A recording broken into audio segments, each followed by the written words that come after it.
So, ఇప్పుడు నేను RRB ఎన్‌టీపీసీలో అంటే ప్రీవియస్ ఇయర్ క్వెషన్స్ అనేవి తీసుకున్నాను.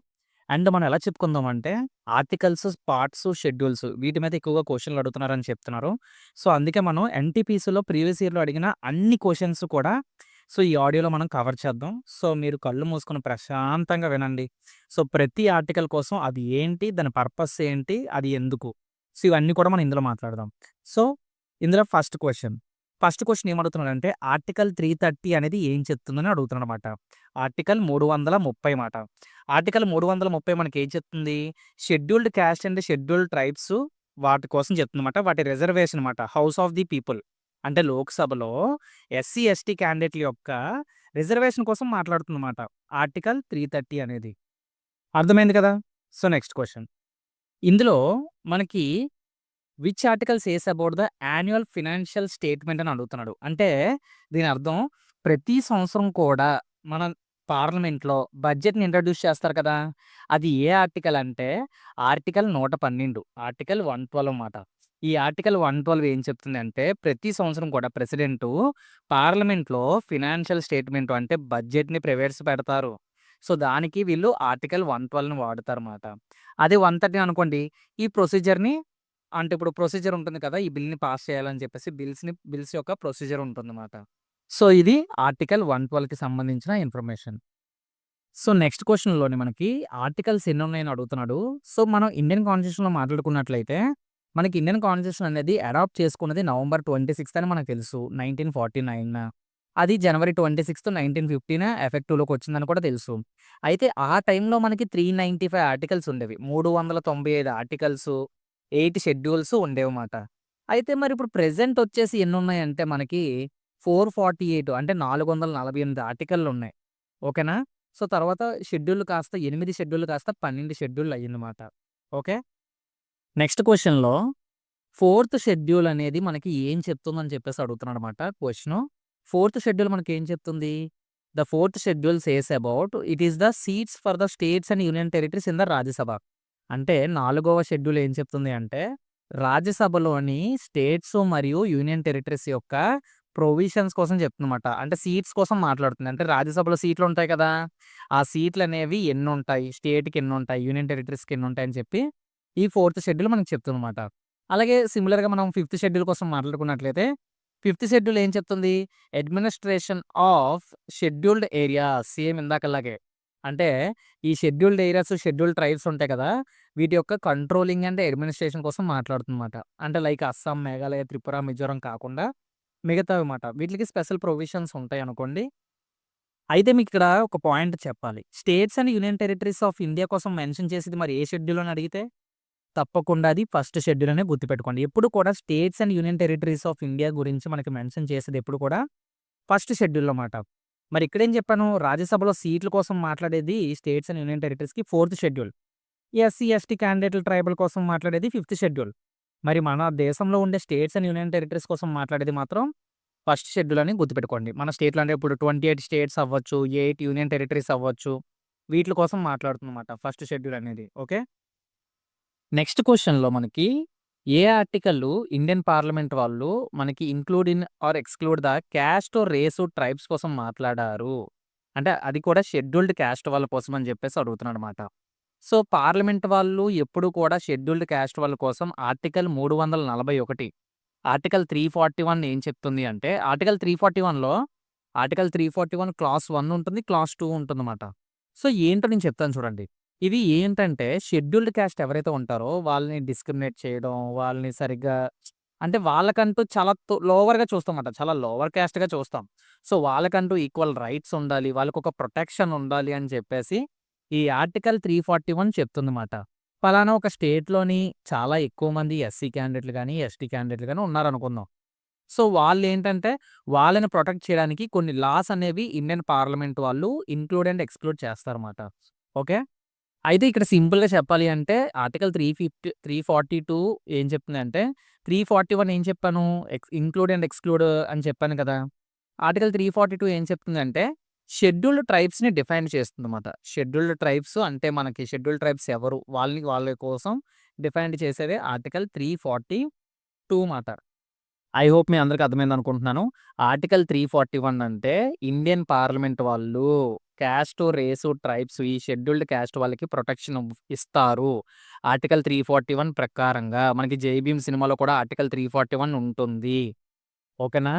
సో, అది మాట. షెడ్యూల్డ్ క్యాస్ట్ కోసం ఉంటుంది ఆర్టికల్ 341. 342 వచ్చేసి షెడ్యూల్డ్ ట్రైబ్. ఒకటే గుర్తుపెట్టుకోండి. ఆర్టికల్ 341 షెడ్యూల్డ్ క్యాస్ట్ అయితే, ఆర్టికల్ 342 షెడ్యూల్డ్ ట్రైబ్ మాట. ఓకేనా? సో, 2 వేరు వేరు. ఎస్సీ వేరు, ఎస్టీ వేరు. ఓకేనా? మళ్ళీ మీరు 341 అనకుండా 241 అని ఎవడైనా అన్నాడనుకోండి. ఆర్టికల్ 241 అని పలికాడనుకోండి. ఆర్టికల్ 241 ఏం చెప్తుంది? High courts for union territories. అంటే ప్రతి యూనియన్ టెరిటరీకి కూడా హైకోర్టు ఉండాలి అని చెప్పేది ఆర్టికల్ 241. ఇలా చెప్పుకుంటూ పోతే ప్రతి ఒక్కరికి కూడా ప్రొటెక్షన్ ఇవ్వాలని కోరుకుంటారు. ఫర్ ఎగ్జాంపుల్ ఆర్టికల్ 43 చూడండి. నేనెప్పుడు కూడా ఆర్టికల్ 43 చెప్తూ ఉంటాను బయటన పనిచేసే వాళ్ళకి. ఎందుకంటే ప్రతి స్టేటు కూడా ఎవరైతే పని చేస్తారో, వర్కింగ్ లైఫ్ చేస్తారో వాళ్ళకి జీతాలు మంచిగా ఉండాలి. ఆ టైమ్ డీసెంట్‌గా ఉండాలి. అంటే డీసెంట్ స్టాండర్డ్ ఆఫ్ లైఫ్ ఉండాలని చెప్పి మనకి ఆర్టికల్ 43 చెప్తుందన్నమాట. అది స్టేట్ కల్పించాలి. అందుకే మీరు ఎప్పుడైనా చూడండి గవర్నమెంట్ ఆఫీస్‌లో అవ్వచ్చు, ఏదైనా అవ్వచ్చు 8 అవర్స్ డ్యూటీ ఉంటుంది. వీక్లీ హాఫ్ ఉంటుంది. అండ్ మంచిగా లివింగ్ వేజెస్ ఉంటాయన్నమాట. అంటే నేను వేరే జాబ్‌ల కోసం మాట్లాడట్లేదు. జస్ట్ యాస్ పర్ గవర్నమెంట్‌గా మాట్లాడుతున్నానన్నమాట. So, decent standard life and secure working living వేజెస్‌ని కల్పించే ఆర్టికల్ ఏంటి అంటే ఆర్టికల్ 43 అని మనం చెప్పుకోవచ్చు. నెక్స్ట్ క్వెషన్‌లో ఏమడుగుతున్నాడంటే, సో, ఓత్స్ మాట. ఓత్ అంటే ఈ మినిస్టర్‌లు ఇక్కడ మనకి పార్లమెంట్‌లో ఉండేవాళ్ళు ఓత్‌లిస్తారు కదా! సో, ఈ మినిస్టర్స్ ఎవరైతే ఉంటారో ఇది ఏ షెడ్యూల్‌లో రాయబడింది అని అడుగుతున్నాడు. మనకి థర్డ్ షెడ్యూల్‌లో ఉంటదన్నమాట. ఆల్రెడీ నేను షెడ్యూల్స్ కోసం ఇప్పుడే చెప్పాను. షెడ్యూల్ 1 అంటే ఏం చెప్పాను నేను? షెడ్యూల్ 1లో ఏం చెప్పాను? స్టేట్స్, యూనియన్ టెరిటరీస్ కోసం ఉంటుంది. ఓకేనా? సో, సెకండ్ షెడ్యూల్‌లో ఏమని చెప్పాను? ఈ సెకండ్ షెడ్యూల్ చెప్పలేదు కదా!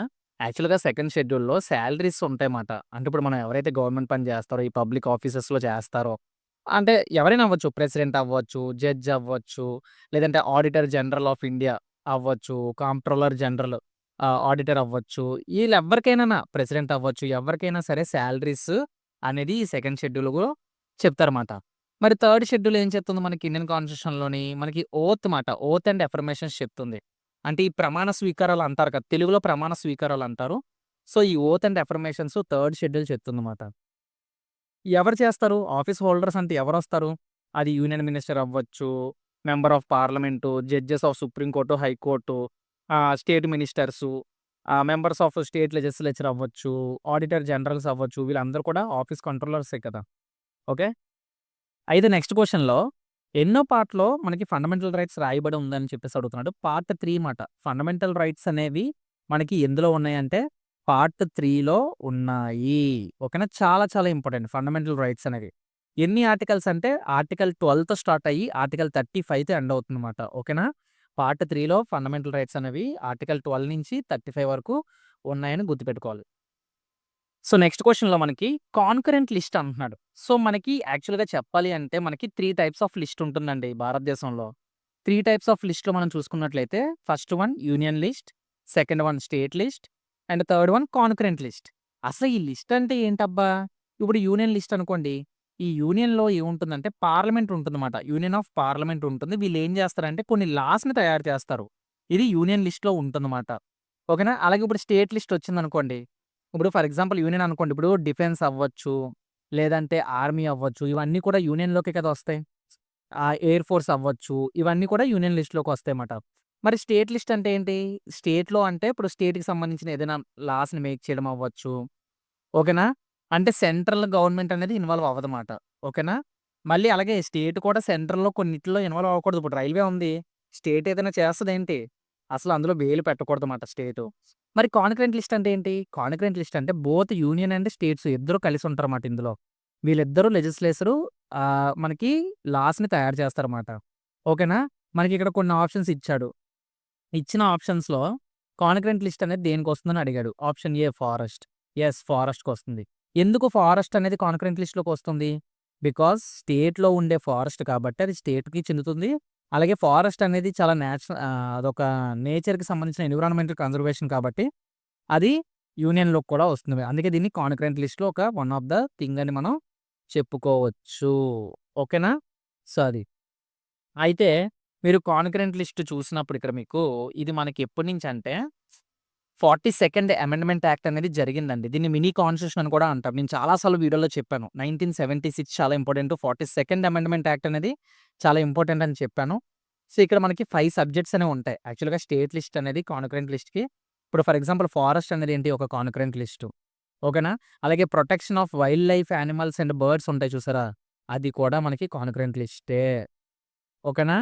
సో, తర్వాత మీకు ఎడ్యుకేషన్‌కి సంబంధించి అవ్వచ్చు. ఓకేనా? వెయిట్స్ అండ్ మెజర్స్ అవ్వచ్చు. తర్వాత అడ్మినిస్ట్రేషన్ అండ్ జస్టిస్ అవ్వచ్చు. సో, ఇవన్నీ కూడా మనకి ఈ స్టేట్ లిస్ట్ నుంచి కాన్కరెంట్ లిస్ట్‌లోకి ట్రాన్స్‌ఫర్ చేయడం అయితే జరిగిందన్నమాట. Education, weights and measures, protection of wild animals and birds, administration of justice, forest ఇలాంటివన్నమాట. Okay. So, next question. Article 371 article 371 అనేది ఇండియన్ కాన్స్టిట్యూషన్‌లో ఏం చెప్తుంది? అంటే స్పెషల్ స్టేటస్ సంబంధించింది యాక్చువల్‌గా ఇది. 371 అనేది దేనికి స్పెషల్ స్టేటస్ అని చెప్పేసి అడుగుతున్నాడనమాట. ఆప్షన్ వచ్చేసి ఇక్కడ ఏ నాగాలాండ్. ఆర్టికల్ 371 దేనికి స్పెషల్ స్టేటస్ అంటే నాగాలాండ్‌కి వీళ్ళు స్పెషల్ స్టేటస్ ఇచ్చారు. మీరు ఎప్పుడైనా గమనించండి. నార్త్ నార్త్ ఈస్ట్ వైపు ఉండే స్టేట్స్ అన్నిట్లు కూడా స్పెషల్ స్టేటస్ అంటూ ఉంటుందన్నమాట. ఇప్పుడు ఆర్టికల్ 371 మీరు నాగాలాండ్ అని చెప్పానా? యాక్చువల్‌గా 371 అని ఉంటుంది. యాక్చువల్‌గా 371 ఎవరికి యాక్చువల్‌గా special status for Maharashtra and Gujarat ఉంటుంది. 371 నాగాలాండ్. 371 ఉంటుంది అస్సాము. బి అంటే అస్సాము. 371 అస్సాం. 371 మణిపూర్. ఓకే. 371 ఆంధ్రప్రదేశ్ అండ్ తెలంగాణ. ఓకేనా? 371 ఇవి మనకేంటంటే 371 ఏం చెప్తుందంటే మనకి సెంట్రల్ యూనివర్సిటీని ఆంధ్రప్రదేశ్‌లోని ఎస్టాబ్లిష్‌మెంట్ చేశారని చెప్పి 371 అనేది చెప్తుందన్నమాట. కానీ అయితే ఇది పెద్ద ఇంపార్టెంట్ కాదు. ఇది మీకు ఈవెన్ అసలు కేర్ చేయరు. ఆర్టికల్ 371 అనేది లేదు. ఆర్టికల్ 371 ఆంధ్రప్రదేశ్ అండ్ తెలంగాణ గుర్తుపెట్టుకోండి. 371 వచ్చేసి సిక్కిం మాట. 371 సిక్కిం ఎఫ్. 371 వచ్చేసి మిజోరం. 371 మిజోరం. 371 అరుణాచల్ ప్రదేశ్. 371 గోవా. 371 కర్ణాటక అండ్ హైదరాబాద్. కర్ణాటక అండ్ హైదరాబాద్. చూసారు కదా! అంటే ఒక ఆర్టికల్స్‌లో మనకి ఇన్ని రకాలుగా ఉంటాయన్నమాట. ఆర్టికల్స్ అనేవి. ఓకేనా? సో, అందుకే ఆర్టికల్స్ చాలా ఇంపార్టెంట్. నెక్స్ట్ క్వెషన్‌లో మనం చూసినట్లయితే, ఏ ఆర్టికల్ ద్వారా ఇండియాలోని జ్యుడిషియల్ రివ్యూకి చాలా ఎక్కువ పవర్ ఉంటుంది? అంటే కోర్ట్‌కి సంబంధించిందన్నమాట. ఈ సుప్రీం కోర్ట్ వాళ్ళు ఈ జ్యుడిషియల్ రివ్యూ పవర్ అనేది ఏ ఆర్టికల్ ప్రకారంగా ఉంటుంది అంటే, ఇక ఆప్షన్ వచ్చేసి ఆర్టికల్ 32 అండ్ ఆర్టికల్ 226. ఆర్టికల్ 32 మీకు తెలుసా? ఈ ఆర్టికల్ 32 ఏం చెప్తుంది? వ్రిట్స్ కోసం చెప్తుంది. ఆర్టికల్ 32 మనకేం చెప్తుంది? వ్రిట్స్ మనకి 5 రకాల వ్రిట్స్ ఉంటాయి. మండమాస్, సెరిషియరస్ ఓకేనా? సో, ఇలాంటివుంటాయి. నాకు నోరు తిరగట్లేదు. హెబియస్ క్రాప్స్ ఏదో ఉంటది కదా! సో, వ్రిట్స్ అంటారన్నమాట. ఇలాగ 5 ఉంటాయి. ఈ వ్రిట్స్ అనేవి మనకి సుప్రీం కోర్ట్‌ని యూజ్ చేసుకోవచ్చమాట. అంటే ఆర్టికల్ 32 వ్రిట్స్ యూజ్ చేస్తుంది సుప్రీం కోర్ట్. ఓకేనా? మరి ఆర్టికల్ 226 ఏం చెప్తుంది? ఇదే వ్రిట్స్ హైకోర్ట్ యూజ్ చేస్తుందన్నమాట. ఆర్టికల్ 32 అయితే సుప్రీం కోర్టు. ఆర్టికల్ 226 అయితే హైకోర్ట్ మాట. సో, ఈ విధంగా మనం తెలుసుకోవచ్చు. ఓకేనా? అసలు ఒరిజినల్‌గా జ్యుడిషియల్ రివ్యూ అనేది ఇన్సర్ట్ చేసింది article 13 of Indian constitution. But indirectly మనకి ఆర్టికల్ 226, 32 మాత్రమే పవర్ ఉంటుందన్నమాట. జ్యుడిషియల్ రివ్యూ చేస్తారు. ఓకేనా? అంటే కోర్ట్‌లో పెట్టొచ్చు మనం కేస్. నేను చూడు డిస్ట్రిక్ట్ కోర్ట్‌లో నాకు వర్కౌట్ అవ్వకపోతే నేను హైకోర్ట్‌కెళ్తాను. హైకోర్ట్‌లో అవ్వకపోతే సుప్రీం కోర్ట్‌కెళ్తానని ఎలా చెప్తాడు? ఇలాంటి ఆర్టికల్స్‌ని బట్టే. సో, మళ్ళీ ఇక్కడ నెక్స్ట్ క్వెషన్‌లో మనకి స్టేట్ లిస్ట్ అండ్ యూనియన్ లిస్ట్‌కి సంబంధించి క్వెషన్ అడిగాడు. స్టేట్ లిస్ట్‌కి సంబంధించింది ఏంటొస్తుందని అడిగాడు. ఆన్సర్ వచ్చేసి public health and sanitisation. Public health అనేది స్టేట్‌కి సంబంధించిందేనండి. అది స్టేట్ వాళ్ళే చూసుకోవాలి. ఇంకా బ్యాంకింగ్ అండ్ ఇన్స్యూరెన్స్ అంటారా? అది మనకి యూనియన్ లిస్ట్‌లోకొస్తుంది. కార్పొరేషన్ టాక్స్ అనేది taxes on income and other than agriculture income ఇవన్నీ కూడా మనకి యూనియన్ లిస్ట్‌లోకే వస్తాయి. స్టేట్ అంటే మనకి public health, police, sanitisation, hospitals ఇలాంటివన్నీ కూడా పబ్లిక్‌కి సంబంధించినవి స్టేట్ లిస్ట్‌లోకి వస్తాయన్నమాట. ఓకేనా? సో, ఇది గుర్తుపెట్టుకోండి. అందుకనే యూనియన్ లిస్ట్ అంటే defence, railway, banking, economy, foreign affairs, citizenship ఇవన్నీ కూడా యూనియన్ లిస్ట్‌లోకి వస్తాయి. కాన్కరెంట్ లిస్ట్ అంటే చెప్పాను కదా! Medical education, universities, criminal law, forest, ports ఓకేనా? ఇవన్నీ కూడా మనకి కాన్కరెంట్ లిస్ట్‌లోకి వస్తాయన్నమాట. ఓకే. నెక్స్ట్. సో, అయితే ఇక్కడ నెక్స్ట్ మనకి ఆర్టికల్స్ కోసం అడిగాడు. నేను ఆల్రెడీ చెప్పాను కదా! అది ఇంపార్టెంట్ కాదు. సో, నేను ఓన్లీ ఇంపార్టెంట్ అయినవే మాట్లాడుతున్నానిక్కడ. సో, అది. అలాగే మనకి యూనియన్ బడ్జెట్‌కి సంబంధించిన యాన్యుయల్ ఫినాన్షియల్ స్టేట్‌మెంట్ అనేది మళ్ళీ రిపీట్ చేశాడన్నమాట. నేను ఆల్రెడీ చెప్పాను కదా! ఆర్టికల్ 112 అనేది మనకి annual financial statement union budget కోసం చెప్తుందన్నమాట. అయితే నెక్స్ట్ క్వెషన్‌లో మనకి ఆర్టికల్ 102 అడిగాడు. ఆర్టికల్ 102 ఇది ఏంటంటే మెంబర్ ఆఫ్ పార్లమెంట్‌లో ఎవరైనా తప్పు చేస్తే వాళ్ళని డిస్‌క్వాలిఫికేషన్స్ అనేది చెప్తుందన్నమాట. అంటే డిస్‌క్వాలిఫై చేయడానికి మెంబర్స్ ఆఫ్ పార్లమెంట్ ఎవరైతే ఉంటారో సో, అది ఆర్టికల్ 102 మాట. ఇంకా మీకు అర్థమయ్యేలా చెప్పాలంటే ఆర్టికల్ 102 ఏం చెప్తుంది అంటే, ఇప్పుడు ఫర్ ఎగ్జాంపుల్ అండి మెంబర్ ఆఫ్ పార్లమెంట్‌లోని ఒక మెంబర్ ఒక ఎంపీయో లేదంటే ఎవరో ఉన్నారు. అతను సరిగ్గా మెంటల్‌గా మాట్లాడుతున్నాడు. మెంటల్ బిహేవియర్ బాలేదని అన్నారనుకోండి. సో, అతన్ని డిస్‌క్వాలిఫై చేస్తారన్నమాట. అంటే ఆయన ఇంట్లో వాళ్ళు కూడా ఇతని మైండ్ స్థిమితం ఏం బాలేదు. ఏజ్ పెరిగే కొద్దీ చాదస్తం పెరిగిపోతుంది అన్నట్లు మాట్లాడాడనుకోండి. అలాంటి వాళ్ళని లేదంటే ఏదైనా ఆఫీస్ ప్రాఫిట్ తీసుకున్నా అంటే ఇప్పుడు ఎంపీగా ఉంటూ బయట గవర్నమెంట్ ఆఫీస్‌లో ఎక్కడైనా జీతం పొందినా సరే అది డిస్‌క్వాలిఫికేషన్‌లోకి వస్తుందన్నమాట. ఆర్టికల్ 102 ప్రకారంగా వాళ్ళని మెంబర్ ఆఫ్ పార్లమెంట్ నుంచి డిస్‌క్వాలిఫై చేస్తారు. ఓకేనా? మరి ఈ వేకెన్సీ అనేది ఉంటుంది కదా! అది ఆర్టికల్ 101 చెప్తుందన్నమాట. ఆర్టికల్ 101 ఏం చెప్తుందంటే vacation vacation of vacant of seats in parliament మాట. ఓకేనా? పార్లమెంట్‌లో ఎన్ని వేకెన్సీ ఉన్నాయి సీట్స్ అనేవి 101 చెప్తుందన్నమాట. ఓకేనా? అలాగే 130 నేను చెప్పాను కదా! Procedure in parliament. ఓకేనా? నేను ఏదైతే యాన్యుయల్ ఫైనాన్షియల్ స్టేట్‌మెంట్ చెప్పానో దాని యొక్క ప్రొసీజర్ ఇన్ పార్లమెంట్ మాట. ఓకేనా? అందుకే నెక్స్ట్ క్వెషన్ మనకేం చెప్తున్నారంటే, ఏ ఆర్టికల్ స్టేట్‌కి అలాగే సెంట్రల్‌కి మధ్యలో ఉండే సంబంధం గురించి పరిష్కరించే అధికారం ప్రెసిడెంట్‌కిస్తుంది. అంటే ఇంకా మీకు అర్థమయ్యేలా మన భాషలో మాట్లాడుకుంటే ఆర్టికల్ 263 అండి. ఆర్టికల్ 263 అంటే 263 ఏం చెప్తుంది అంటే, the relation between the state council and central మాట.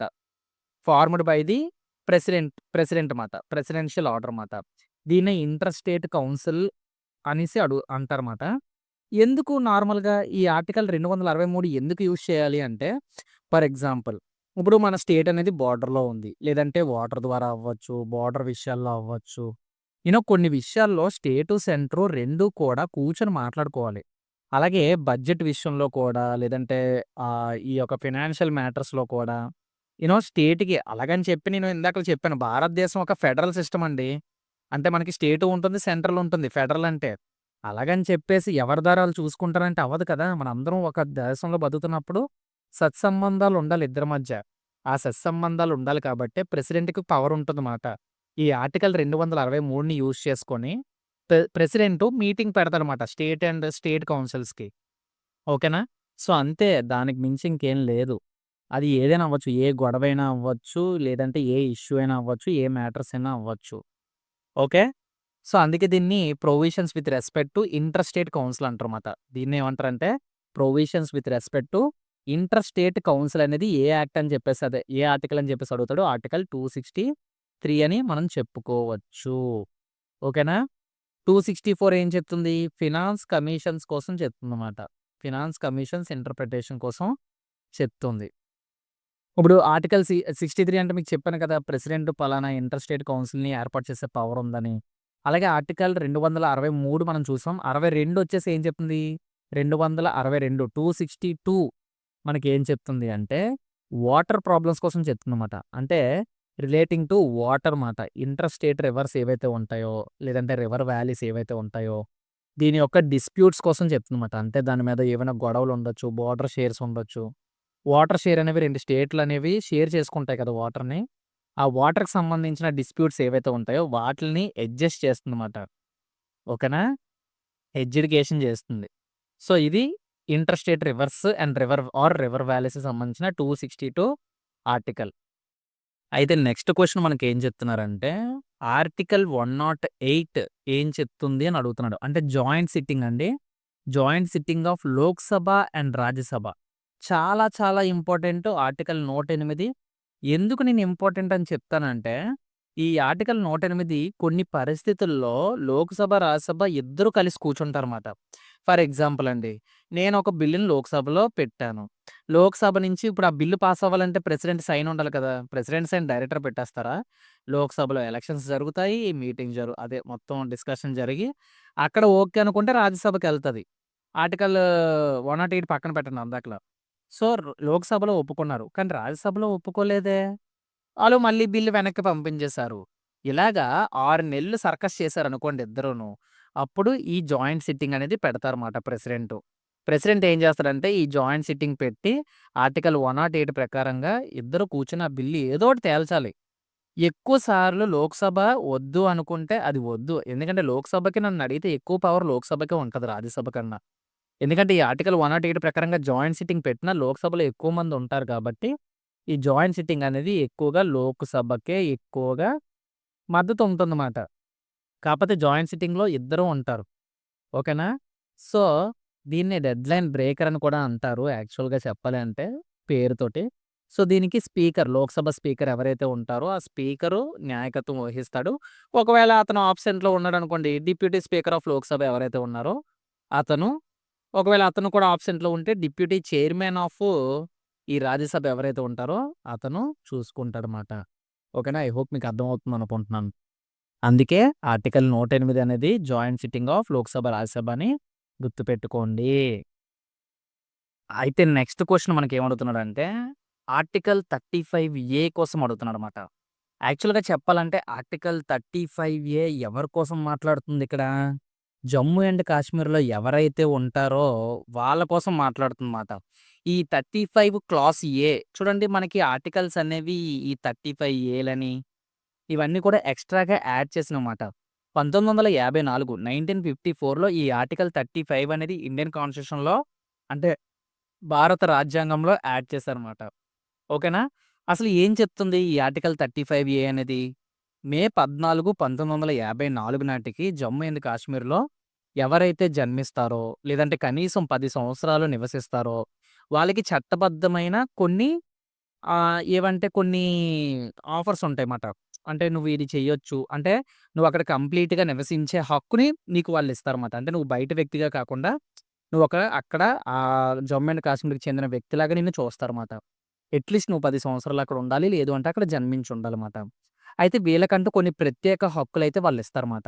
అంటే ఎవరైతే కంప్లీట్‌గా శాశ్వతంగా అక్కడ ఉంటారో వాళ్ళకి మాత్రమే జమ్మూ అండ్ కాశ్మీర్‌లోని స్థిరాస్తులు కొనుగోలే చేసే హక్కు ఉంటదన్నమాట. అంటే అక్కడ ల్యాండ్‌లు కొనుక్కోవచ్చు. లేదంటే షాపులు పెట్టుకోవచ్చు. ఇలాంటివి. అలాగే ప్రభుత్వ ఉద్యోగాలు పొందే హక్కు, రాష్ట్ర ప్రభుత్వ విద్యా సంస్థల్లో చేరే హక్కు, లేదంటే ప్రభుత్వ పథకాలు ఏవైతే ఉంటాయో దాని ద్వారా లాభం పొందే హక్కులు ఇవన్నీ కూడా వాళ్ళకి వస్తాయన్నమాట.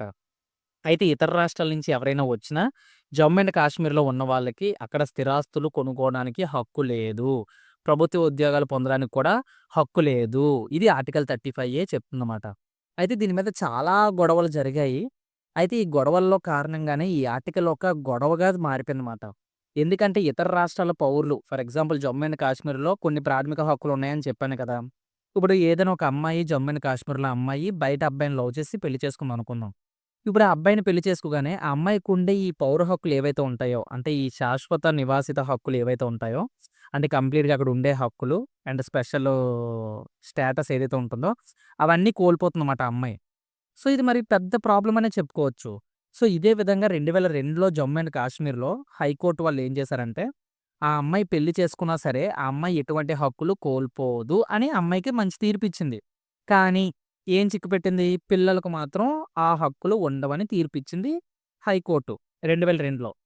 అయితే చివరికి ఏం చేశారంటే పార్లమెంట్‌లో కూడా అంటే 1954లో అసలు పార్లమెంట్‌లో చర్చించకుండా ఆర్టికల్ 35 భారత రాజ్యాంగంలో డైరెక్టర్‌గా ఎట్టేశారు. సో, తర్వాత నరేంద్ర మోడీ హయాంలో ఏం జరిగిందంటే 2019 ఆగస్ట్‌లో భారత ప్రభుత్వం ఏం చేసిందంటే ఈళ్ళకి స్పెషల్ స్టేటస్ అని ఆర్టికల్ 370 అని ఒకటి పెట్టారులే. ఈ 35 పాటు article 370 Jammu and Kashmir special status అని జెప్పేసి ఒకటి ఉంటుంది వీళ్ళకి ఆర్టికల్ 370 అని చెప్పేసి. అయితే ప్రభుత్వం 2019 ఆగస్ట్‌లో ఈ ఆర్టికల్ 35 కూడా రద్దు చేసింది. 370తో పాటు 35 కూడా రద్దు చేసిందన్నమాట. దీంతో జమ్మూ కాశ్మీర్‌కి ఉన్న ప్రత్యేక హోదా రద్దు చేయబడింది. అంటే ఈ ఆర్టికల్ ద్వారా ఎవరికైతే ప్రత్యేక హక్కులు వస్తాయో అవన్నీ కూడా వాళ్ళకి రద్దు అయిపోయాయి. మనం కూడా అక్కడ గవర్నమెంట్ జాబ్స్‌కి అప్లై చేసుకోవచ్చు. వాళ్ళకొక్కళ్ళకే కాదు అందరికి కూడా ఈక్వల్ చేసేసారన్నమాట. అంటే నీట్‌గా చెప్పాలంటే 35A అనేది ఇప్పుడు లేదు. అంటే 2019లో ఈ ఆర్టికల్ క్యాన్సిల్ చేసేసారు. ఓకే. ఐ హోప్ మీ అందరికి అర్థమైందనుకుంటున్నాను స్టోరీ. అలాగే షెడ్యూల్స్ కోసం అడుగుతున్నాడు. షెడ్యూల్స్ నేను ఆల్రెడీ చెప్పానండి. మీకు ట్రిక్ కూడా తెలిసే ఉంటుంది. షెడ్యూల్స్‌ని ఈజీగా గుర్తుపెట్టుకోవడానికి the tears of old PM. ఇది మీరు గుర్తుపెట్టుకుంటే మీకు ఈజీగా ఉంటుంది. The tears of old PM. The tears అంటే ఇక్కడ మనకి టెరిటరీస్ వస్తాయన్నమాట. ఓకేనా? సో, ఆ తర్వాత మనకి ఇక్కడ చూసుకున్నట్లయితే ఫస్ట్ షెడ్యూల్, సెకండ్ షెడ్యూల్ ఇలాగ మీరు షెడ్యూల్స్ అయ్యి గుర్తుపెట్టుకోండి. అయితే నెక్స్ట్ క్వెషన్‌లోని ఏ స్టేటు మనకి సిక్స్త్ షెడ్యూల్‌లో రాదని అడుగుతున్నాడు. యాక్చువల్‌గా సిక్స్త్ షెడ్యూల్ అంటే ఏంటో నీకు తెలిస్తే నీకిది అర్థమవుతది క్వెషను. సిక్స్త్ షెడ్యూల్‌లో ఏం చెప్తుందంటే మనకి ఈ ట్రైబల్ ఏరియా స్టేట్స్ ఏవైతే ఉంటాయో, ట్రైబల్ ఏరియా ఆఫ్ స్టేట్స్ ఏవైతే ఉంటాయో వాళ్ళకి అడ్మినిస్ట్రేషన్ మాట. ఏంటంటే అస్సాం, మేఘాలయ, త్రిపుర, మిజోరాం. మళ్ళీ చెప్తున్నాను సిక్స్త్ షెడ్యూల్‌లో ఏ స్టేట్స్ ఉంటాయంటే అస్సాం, మేఘాలయ, త్రిపుర, మిజోరాం. సో, ఆప్షన్‌లో నాగాలాండ్ ఉంది. సో, అదే మనకి కరెక్ట్ ఆన్సర్ మాట. సో, నాగాలాండ్ అనేది మనకి లేదు. అయితే నెక్స్ట్ వన్ ఏమడుగుతున్నాడంటే, మనకి లోక్‌సభలోని అంటే లోక్‌సభ యొక్క సైజ్ ఎంతని అడుగుతున్నాడు. అంటే ఎంతమందుంటారు, ఏంటని అడుగుతున్నాడు. యాక్చువల్‌గా ఒకప్పుడు 550 మంది ఉండేవారండి. అందులోని అలాగే ఇద్దరు ప్రెసిడెంట్ ద్వారా ఎన్నుకునేవారుమాట. అంటే ప్రెసిడెంట్ ఒక ఇద్దరిని ఆంగ్లో ఇండియన్స్ అంటారు వాళ్ళనే. వాళ్ళని ఏమంటారు? ఆంగ్లో ఇండియన్స్ అని చెప్పేసి అని చెప్తారుమాట. అయితే ఇది మనకి ఈ ఆంగ్లో ఇండియన్స్ కమ్యూనిటీ ఏదైతే ఉంటుందో ప్రెసిడెంట్ ఎన్నుకుంటాడని చెప్పాను కదా! 2 మెంబర్స్‌ని. ఇది ఆర్టికల్ 331 ప్రకారంగా ఎన్నుకుంటాడన్నమాట ప్రెసిడెంట్. ఎవరిని? ఆంగ్లో ఇండియన్స్‌ని. కానీ రీసెంట్‌గా జనవరి 2020లో ఏం జరిగింది? ఏదైతే ఈ ఆంగ్లో ఇండియన్స్‌ని ఆర్టికల్ 331 ఏదైతే వీళ్ళు సెలెక్ట్ చేస్తున్నారో, పార్లమెంట్‌లో వాళ్ళు దీన్ని 104థ్ కాన్స్టిట్యూషనల్ అమెండ్మెంట్ యాక్ట్ 2019 అని చెప్పి దీన్ని రద్దు చేయడం అయితే జరిగింది. ప్రెజెంట్ ఆంగ్లో ఇండియన్స్‌ని ఎక్కడా మనం తీసుకోవట్లేదు. ప్రెసిడెంట్ ఎన్నుకోవట్లేదు. సో, ఆర్టికల్ 100 ఆర్టికల్ 100 ఏం చెప్తుందని అడుగుతున్నాడు. ఆర్టికల్ 100 అనేది ఎప్పుడైనా సరే మనకి లోక్‌సభలోని ఎలక్షన్స్ జరిగినప్పుడు ఇద్దరికీ సమానంగా 50, 50 ఓట్స్ వచ్చినప్పుడు ఆ టైంలో మాత్రమే స్పీకర్‌కి కాస్టింగ్ ఓట్ అంటారన్నమాట దాన్ని. ఆ కాస్టింగ్ ఓటు వేసే హక్కు స్పీకర్‌కి ఉంది. ఓకేనా? స్పీకర్ ఏంటంటే ఎప్పుడు పడితే మళ్ళీ వెంటనే ఏసేయకూడదు. ఆర్టికల్ 100 ఏం చెప్తుందంటే ఎప్పుడైనా సరే ఓట్స్ అనేవి ఈక్వల్‌గా వచ్చినప్పుడు ఈ ఆర్టికల్ 100 యూజ్ చేసుకొని స్పీకరు కాస్టింగ్ ఓట్ వేయొచ్చు. ఓకేనా? ఇందాకల చెప్పినట్లుగా ఆర్టికల్ 101 అంటే vacant of seats in parliament అని చెప్పాను కదా! ఓకేనా? అలాగే ఆర్టికల్ 99 ఆర్టికల్ 99 ఏం చెప్తుంది? ఆర్టికల్ 99 ఏం చెప్తుందంటే, ఏ పర్సన్ అయినా సరే హౌస్ ఆఫ్ ది పార్లమెంట్ అయినప్పుడు, వాళ్ళు ఖచ్చితంగా ఓత్ అండ్ అఫర్మేషను ప్రెసిడెంట్ ముందు చెయ్యాలి. ఓకేనా? వాళ్ళు ఎందుకంటే ప్రెసిడెంట్ అపాయింట్ చేస్తాడు కదా! సో, యాక్చువల్‌గా చెప్పాలి అంటే, ఈ మన ప్రైమ్ మినిస్టరు ఎవరిని చేయమంటే వాళ్ళనే చేస్తాడు. ప్రెసిడెంట్‌కి పవర్ ఉండదిక్కడ. బట్ 99 ప్రకారంగా ఏంటంటే, వీళ్ళందరూ కూడా ప్రెసిడెంట్ ముందు ఓత్ అండ్ అఫర్మేషన్ చేయాలి అని ఒక రూల్ ఉంటుంది. అదే ఆర్టికల్ 99 చెప్తుందన్నమాట. ఓకేనా? సో, అది. ఆర్టికల్ 97 ఏం చెప్తుంది? సాలరీ అండ్ అలవెన్సెస్ ఏవైతే ఉంటాయో, for example chairman, deputy chairman of parliament ఎవరైతే ఉంటారో, వీళ్ళ యొక్క సాలరీ అండ్ అలవెన్సెస్ కోసం ఆర్టికల్ 97 చెప్తుంది మాట. ఓకే. సో, మళ్ళీ లాస్ట్ ఆర్ఆర్‌బీ 90 పీసీ 2016 షిఫ్ట్‌లో మనకి ఆర్టికల్ 112 బడ్జెట్ కోసం ఇచ్చాడండి. ఓకేనా? సో సో, ఇన్ని సార్లు అడిగాడు కాబట్టి మనకి ఆఫ్టర్ ఇండిపెండెన్స్ మనకి ఫస్ట్ బడ్జెట్ అనేది ఈ కంట్రీలోనే మనకి ప్రెజెంట్ చేసింది. First finance minister R K Shanmukham. Shanmukham Chetty మాట. మనకి ఫస్ట్ బడ్జెట్ మనకి first finance minister R K Shanmukham Chetty 26 November 1947 మాట. ఓకే. కానీ యాక్చువల్‌గా మాట్లాడుకోవాలనుకుంటే ఫస్ట్ బడ్జెట్‌ని మన కంట్రీలోని ప్రెజెంట్ చేసింది మాత్రం జేమ్స్ విల్సన్ అని చెప్పుకోవచ్చు. ఈయన finance minister of British government అని మనం చెప్పుకోవచ్చు మాట. James Wilson finance minister of British government. 7థ్ ఏప్రిల్ 1860లోనే మనకి ఆ టైంలోనే బడ్జెట్ కోసం మనకి కాల్ వచ్చిందన్నమాట. అదే ఇంట్రొడ్యూస్ చేశారన్నమాట ఫస్ట్ బడ్జెట్. ఓకే. సో, ఇది అండి ఇవాల్టి video. So, articles and schedules